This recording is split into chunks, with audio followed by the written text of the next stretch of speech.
Irmãos, vamos então para a nossa 15ª e última aula neste módulo de análise de João. Na última aula, então, nós analisamos os capítulos 18 e 19 do Evangelho de João. Nós vimos que estes dois capítulos são os capítulos na seção do Livro da Glória que lidam com a crucificação do Senhor Jesus Cristo. Nós vimos que estes dois capítulos, eles formam, junto com o capítulo 20, que aí vai ser a conclusão do livro, você tem o clímax do livro. São os dois capítulos que descrevem aquilo que João, durante todo o seu livro, chamou de a hora do Senhor Jesus Cristo. Então, estes dois capítulos são aqueles capítulos climáticos no Evangelho de João, ok? Então, nós vimos que estes capítulos, eles enfatizam alguns detalhes importantes. Em primeiro lugar, você tem a ênfase de João em querer mostrar os verdadeiros responsáveis pela crucificação do Senhor Jesus Cristo. Ele faz questão de dizer que Judas é o traidor, inclusive ele usa esse adjetivo, Judas, o traidor. Ele faz questão também de enfatizar bastante que Pilatos não viu nada de errado em Jesus, que Pilatos queria libertar Jesus, e faz questão também de mostrar que foram os judeus ou as autoridades judaicas que de maneira traiçoeira e injusta providenciaram a crucificação do Senhor Jesus Cristo, mostrando então que Jesus não foi morto por um ato criminoso realizado da parte dele. Ele foi morto por inveja, ele foi morto por pura perseguição e cegueira das autoridades judaicas.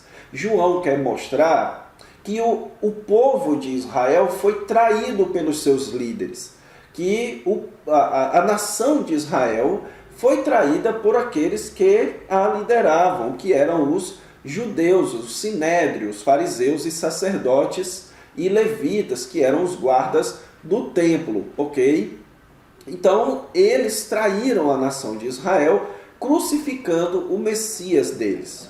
Então, João faz questão de enfatizar isso. João também faz questão de enfatizar que tudo aquilo que foi feito foi a crucificação de um rei, que foi aquele momento em que o rei foi levantado, certo? Nós temos ali o Senhor Jesus Cristo referindo a si mesmo como sendo rei, mas também o próprio Pilatos reconhecendo Jesus como uma espécie de rei, mostrando então ali o grande paradoxo da cruz, que é o rei sendo crucificado. Isso realmente bastante interessante.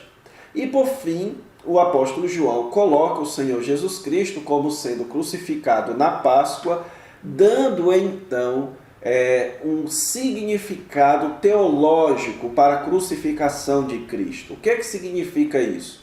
Ele, com as citações do Antigo Testamento, e entenda isso, pessoal, um detalhe a ser dito aqui, é que foi a primeira vez em que o apóstolo João fez aquilo que os outros evangelistas fizeram, e se cumpriu o que estava sendo dito, tentando mostrar ali que a crucificação do Senhor Jesus não foi um mero evento na história, mas foi um evento que possui caráter teológico, canônico. Ele é cumprimento de profecia, sendo assim, ele é um evento providenciado por Deus para revelar algo a respeito da sua salvação. Então, o sacrifício de Jesus, a morte, a crucificação de Jesus foi, na verdade, um sacrifício feito na Páscoa para a libertação do seu povo de seus pecados. Então, basicamente, são estes os principais temas e assuntos tratados no capítulo 18 e 19. Agora, nós vamos entrar no desfecho do Evangelho de João, que consiste nos capítulos 20 e 21. Então, vamos lá analisar esses textos. Ok, então vamos lá para os nossos dois últimos capítulos do Evangelho de João, capítulo 20 e capítulo 21. Irmãos, deixe-me dizer que o capítulo 20 e o capítulo 21, eles se localizam em duas seções diferentes do Evangelho de João. Então eu preciso introduzir vocês ao capítulo 20 e depois nós faremos uma introdução também ao capítulo 21, ok? O capítulo 20, como vocês bem sabem, eu já falei sobre isso inúmeras vezes durante toda a nossa matéria, ele constitui-se no último capítulo do chamado livro da Glória, ok? Então ele encerra o livro da Glória e, na verdade, irmãos, literariamente, ele também encerra a narrativa do Evangelho, ok? O que eu quero dizer com isso? Vocês devem lembrar-se que eu, no começo dessa matéria, afirmei que o capítulo 1, do versículo 1 a 18, ele é um prólogo, que a narrativa do Evangelho mesmo, ou seja, o início da história de Jesus, ele é colocado ali no capítulo 1, versículo 19 em diante. Se você perceber, o capítulo 20, ele tem uma aparência literária de fim de obra. Por exemplo, vá para o capítulo 20, versículos 30 e 31. Na verdade, fez Jesus diante dos discípulos muitos outros sinais que não estão escritos neste livro. Estes, porém, foram registrados para que creiais que Jesus é o Cristo, o Filho de Deus, e para que, crendo, tenhais vida em seu nome. Então, aqui você tem um breve texto que tem essa aparência de que João está encerrando a sua narrativa. Mas, na verdade, o que está acontecendo aqui é que João está encerrando este grande bloco do seu livro, que é o bloco que compõe aqueles dois livros, o livro dos sinais e o livro da glória, sendo que estes dois livros não são independentes, eles são dependentes entre si, certo? Então ele está agora concluindo a sua narrativa da humilhação e exaltação do Senhor Jesus Cristo. Ele está fechando então um grande bloco, uma grande seção do Evangelho de João. A partir ali no capítulo 21, o apóstolo João vai tratar então ali de um epílogo, ok? Então você nota que é como se no final do capítulo 20, ele estivesse dizendo, olha, eu poderia registrar muitos outros sinais, mas estes que eu registrei servem para mostrar que Jesus é o Cristo. Só que no capítulo 21, ele vai narrar um outro milagre do Senhor Jesus Cristo, um outro sinal do Senhor Jesus Cristo. Então, é como se o capítulo 21 fosse um adendo, ok? Um acréscimo, um epílogo. É quando o apóstolo João ele vai tratar de um assunto que não precisava mais ser tratado durante a história de Jesus. Ele só vai querer acrescentar mais algumas informações importantes. Mas o macro da história de Jesus termina então no capítulo 20. Aqui no capítulo 20 também, João ele dá uma narrativa, uma direção específica para a narrativa da ressurreição, de acordo com os seus propósitos, ok? Então, a narrativa da ressurreição em João, ele segue também a mesma cronologia, mas se você notar, a narrativa da ressurreição em João e das aparições de Jesus, ela contém bastante material novo, bastante material independente, certo? Você tem ali, por exemplo, a aparição de Jesus para Maria Madalena, que só tem paralelo em Marcos. Mas você tem a ênfase da incredulidade de Tomé, da resistência de Tomé e de algumas aparições de Jesus aos discípulos, inclusive aquela em que ele pede que os seus discípulos e Tomé toquem no lado dele. Isso é bem interessante, porque isso é um desejo de João em cumprir o seu propósito específico. Qual é esse propósito? Estes foram registrados para que creiais que Jesus é o Cristo. Então, na narrativa da ressurreição, o apóstolo João vai dar muita ênfase às testemunhas visuais, que as pessoas experimentaram Jesus ressurreto visualmente com seus tatos, eles ouviram, eles comeram com Jesus. Então, tanto é que no livro de 1 João, na carta de 1 João, o apóstolo João faz questão de deixar bastante enfatizado isso, que eles viram, as suas mãos apalparam, seus ouvidos ouviram o verbo da vida. Então o apóstolo João, ele valoriza muito isso, essa ideia de enfatizar que as pessoas viram e experimentaram o Jesus ressurreto.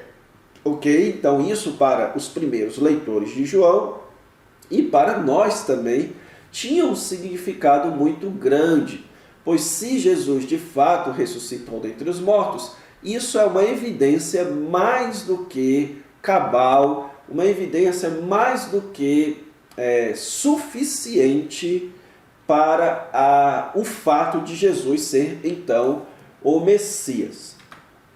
Além disso, a narrativa da ressurreição de João deseja, então, nos instruir em dois temas principais. Primeiro, a evidência histórica para a ressurreição, como eu acabei de mencionar. E, em segundo lugar, você tem aqui, na aparição de Jesus aos discípulos, o apóstolo João narrando aquele evento para evidenciar o que significa ser um discípulo de Cristo agora na era da ressurreição. Ok? Então, todos estes são temas que remontam ao que já foi contado anteriormente, certo? Jesus predizendo sua morte, mas também a sua ressurreição, a sua exaltação. Agora Jesus está ressurreto e exaltado.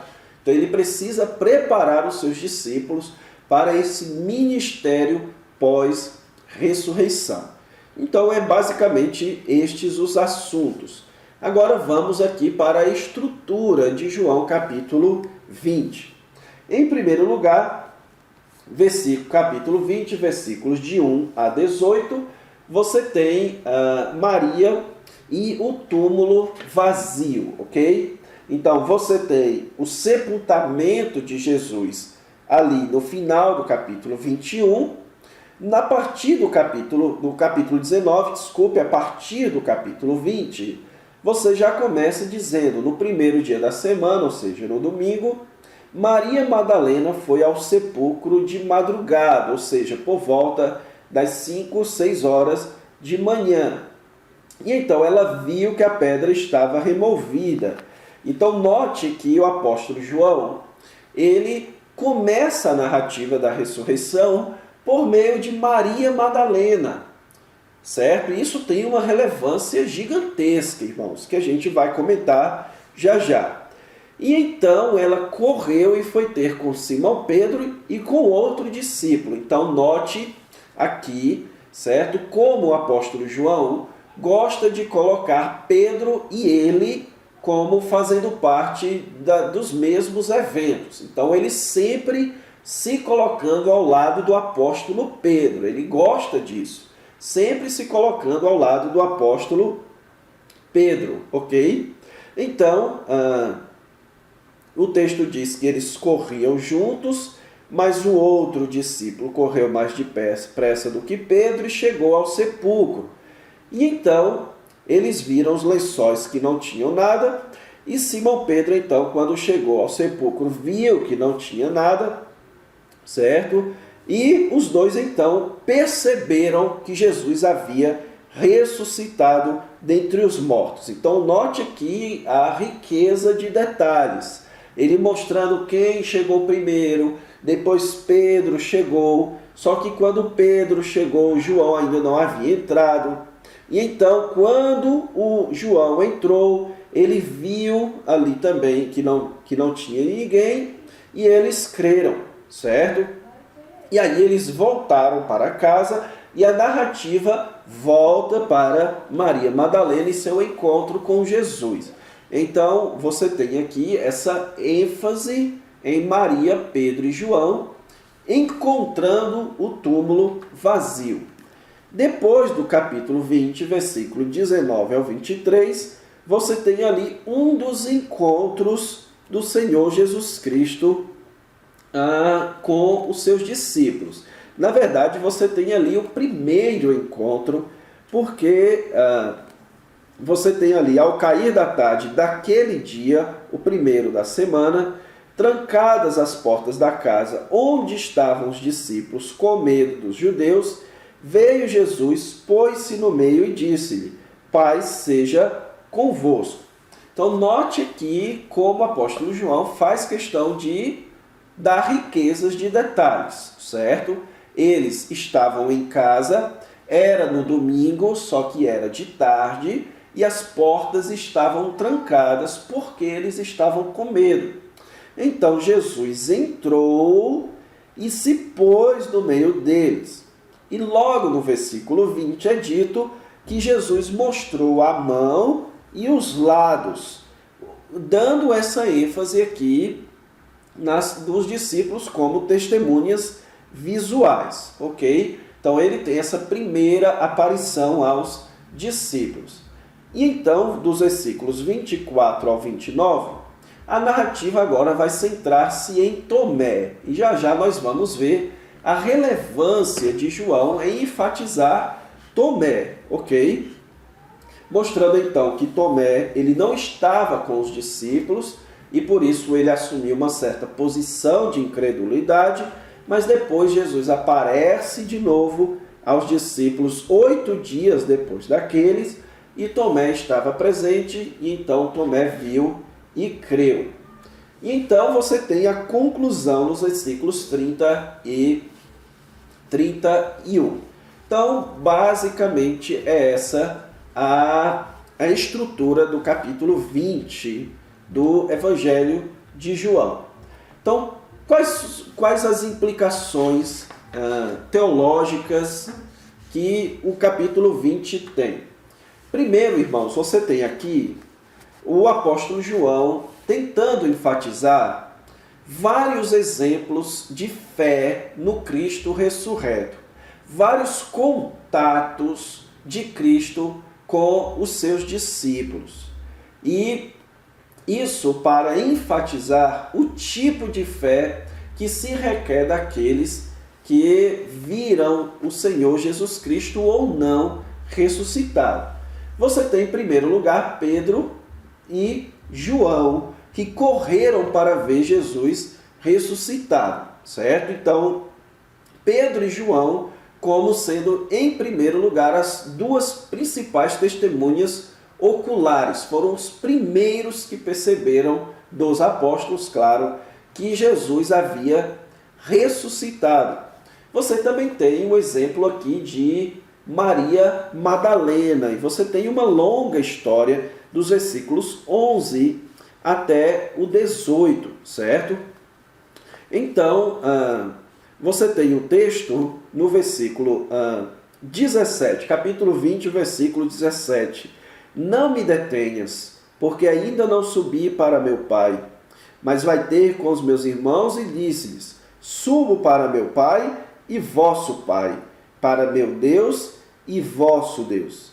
Então saiu Maria Madalena, anunciando aos discípulos: vi o Senhor, e contava que ele lhes dissera estas coisas. Então note aqui alguns detalhes, certo? Primeiro, você tem a ênfase aqui em uma mulher. Qual é a relevância disso? João não escolheria a narrativa de Maria Madalena à toa, certo? O testemunho de uma mulher, irmãos, não era um testemunho tão válido assim. Não era um testemunho que as pessoas valorizavam muito. Se João quisesse propagandear ou inventar que Jesus ressuscitou e tornar isso uma narrativa mais confiável, ou seja, mais relevante para os seus leitores, ele não teria escrito a respeito de Maria Madalena. Então, quando ele coloca Maria Madalena aqui na sua narrativa, o que ele está querendo dizer é que isso era um fato que realmente aconteceu. Ele está dando detalhes de pessoas, inclusive pessoas que seriam, digamos assim, na perspectiva de propaganda, irrelevantes. Ou seja, você não escolheria Maria Madalena, ou no caso uma mulher naquela época, como sendo uma pessoa que agregasse valor de propaganda à narrativa da ressurreição. Mas, colocando Maria Madalena, João deixa claro que ele está preocupado com os detalhes históricos. Ele está querendo dizer que a ressurreição foi um evento histórico, foi um evento que aconteceu na história da humanidade. E que, inclusive, o Senhor Jesus Cristo usou Maria Madalena como sendo objeto de testemunho, de anúncio no final ali, versículo 17 e 18. E o testemunho dela é: vi o Senhor. Então, o apóstolo João está mostrando que as testemunhas oculares da ressurreição de Cristo não se restringem ao círculo dos apóstolos, ok? Então, também você tem os discípulos no versículo 20. Os discípulos, então, olha só como João narra, que Jesus lhes mostrou as mãos e os lados, e os discípulos se alegraram ao verem o Senhor. Então, note, irmãos, aqui o uso excessivo do verbo ver, certo? Então, se você for desde o capítulo 20, desde o começo, você tem no versículo 1, ela viu que a pedra estava removida. Depois, versículo 5, e abaixando-se, viu os lençóis de linho. Então, versículo 6, Pedro viu os lençóis. Versículo 8, o outro discípulo entrou, viu e creu. Então, versículo 12, viu os 2 anjos vestidos de branco. Versículo 14, voltou-se para trás e viu Jesus em pé. Versículo 17, versículo 18, vi o Senhor. E então, no versículo 20, alegraram-se, portanto, os discípulos ao verem o Senhor. Então, note aqui a ênfase no verbo ver, querendo João ali enfatizando já Pedro e João, depois Maria Madalena e agora os discípulos como testemunhas oculares. E então, Tomé no versículo 28, certo? Versículo 27. Aliás, o texto anterior, versículo 25. Disseram então os outros discípulos: vimos o Senhor.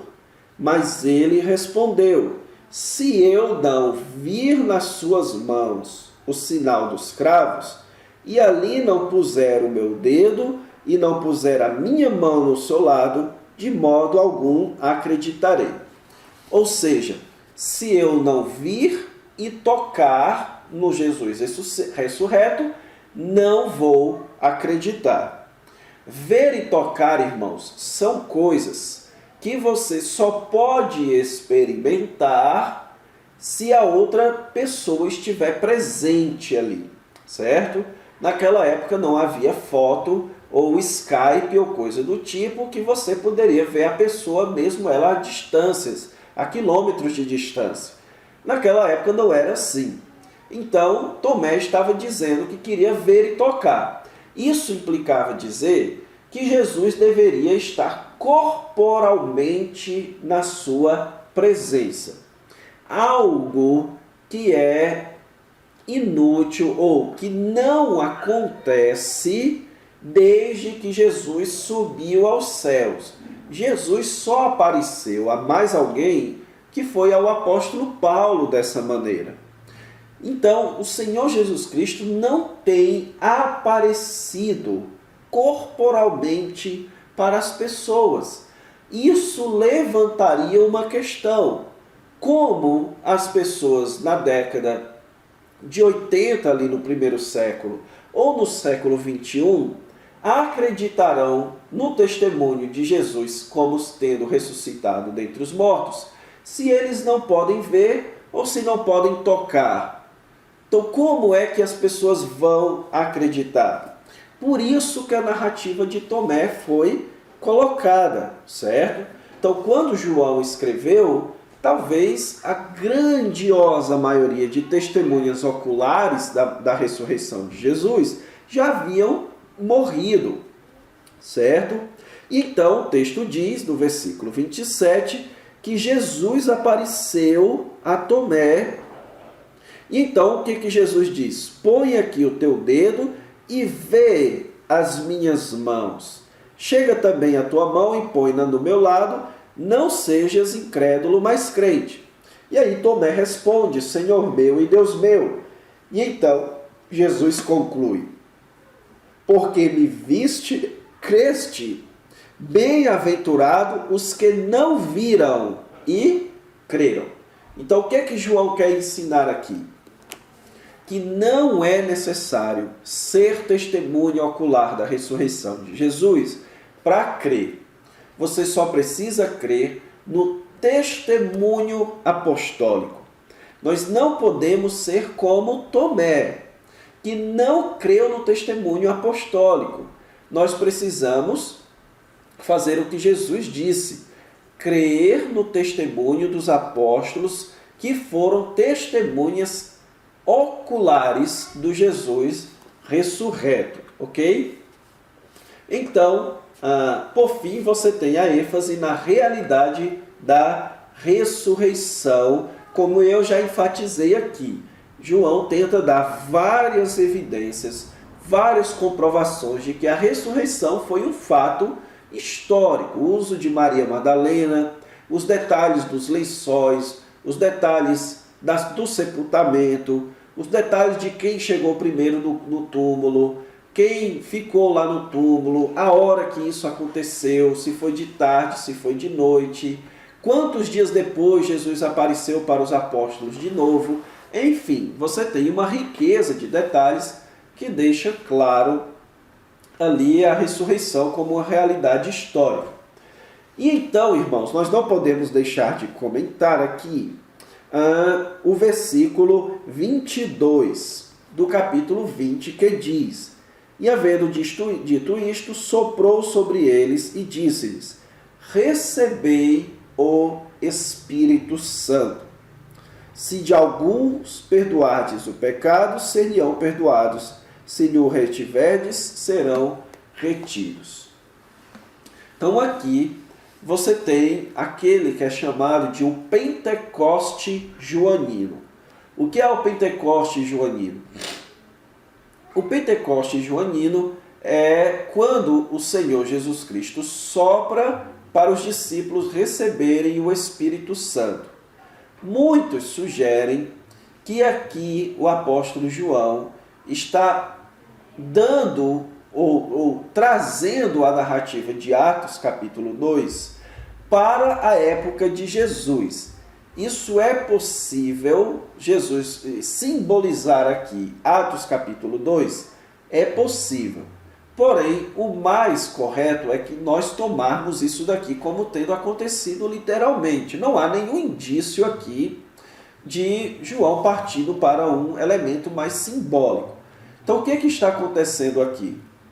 Jesus está soprando sobre os discípulos de maneira profética, anunciando profeticamente a descida do Espírito Santo, que então nós sabemos que só desceu quando Jesus foi assunto aos céus.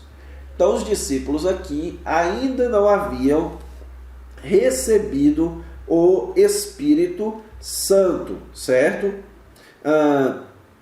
Então esse sopro de Jesus foi uma maneira de anunciar aos discípulos que agora era chegada a era do Espírito Santo e que a experiência do Cristo ressurreto, ela é experimentada por meio do Espírito Santo. Então nós que não vimos o Cristo ressurreto, nós cremos não porque vimos, nós cremos porque experimentamos o Cristo ressurreto. E como é que nós experimentamos o Cristo ressurreto? Por meio do Espírito Santo, ok?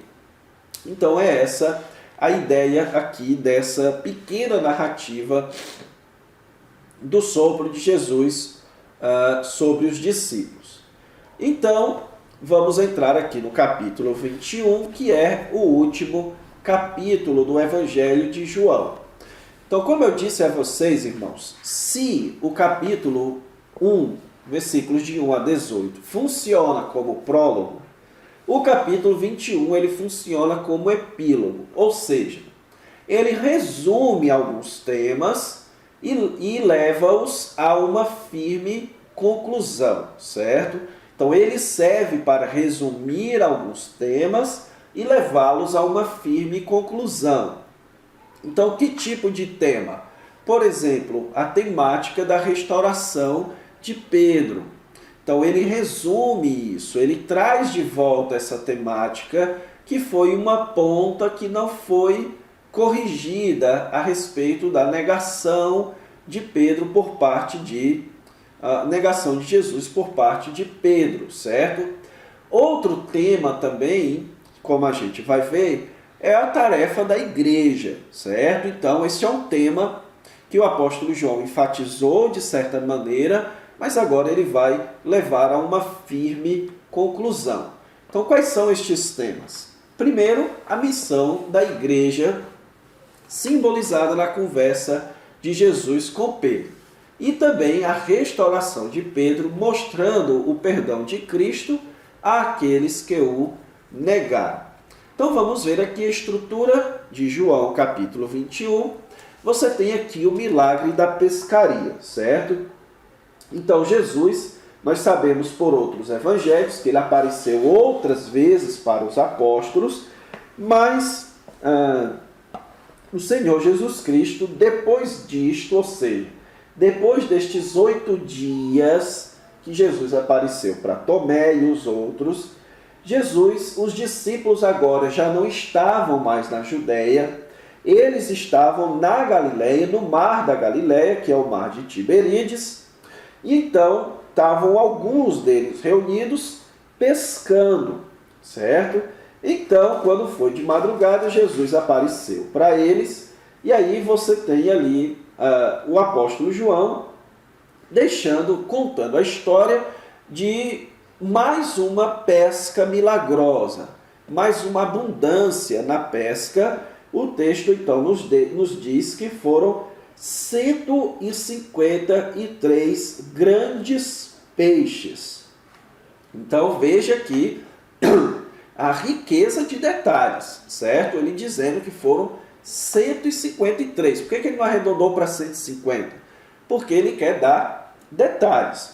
Muitos sugerem, certo, que aqui você tem números simbólicos, certo? Com 153, o apóstolo João está se referindo a algo simbolicamente. Então, inclusive, alguns pais da igreja entendiam assim, certo? Que este é um número simbólico.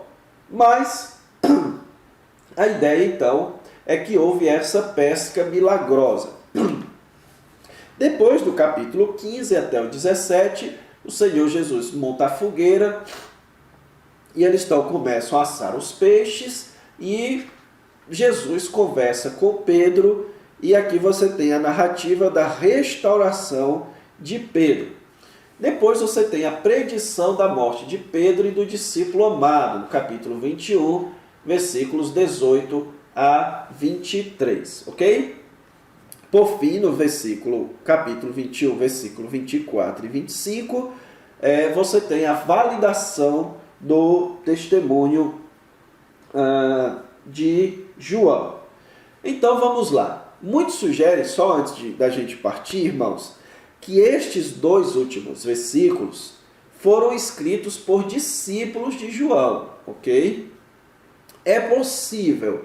Aí você pergunta, é inspirado ou não? Sim, Deus pode ter inspirado claramente um discípulo de João, e todos os manuscritos do Evangelho de João trazem esses versículos finais, ok?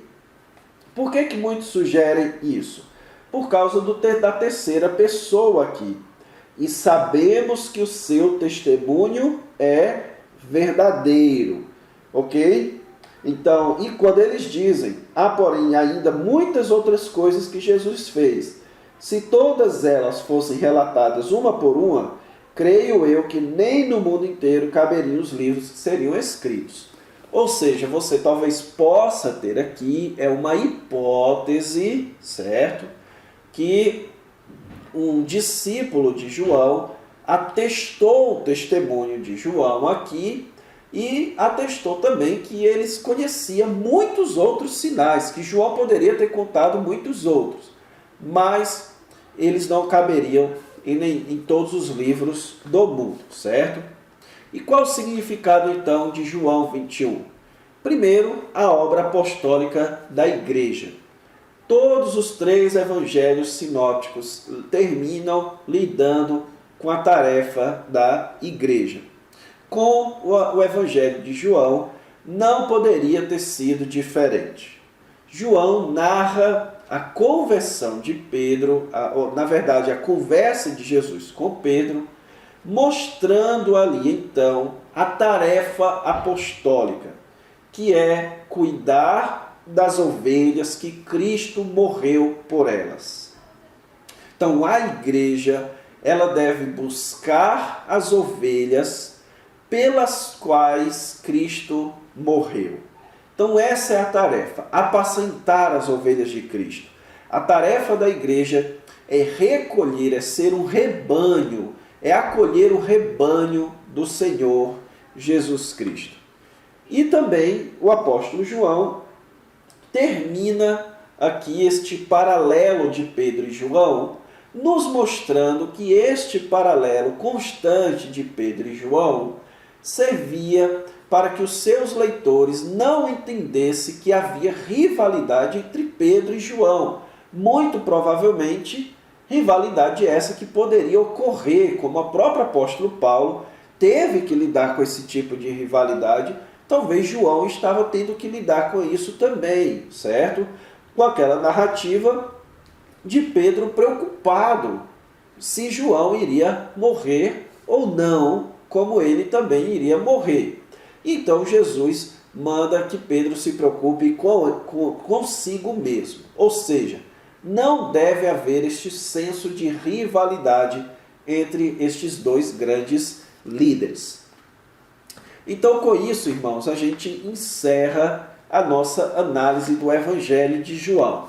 O meu sincero desejo é que estas aulas que você assistiu tenham servido para que você, a partir de agora, leia o Evangelho de João diferentemente do que você já leu até hoje.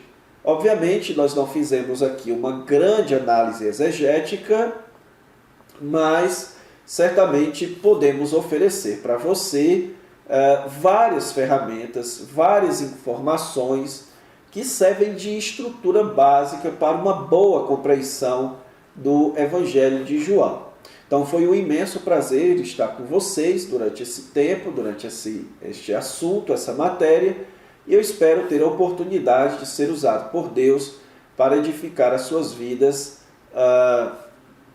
ter mais oportunidades para fazer isso, ok? Então fiquem com Deus, bons estudos, que Deus os abençoe sempre.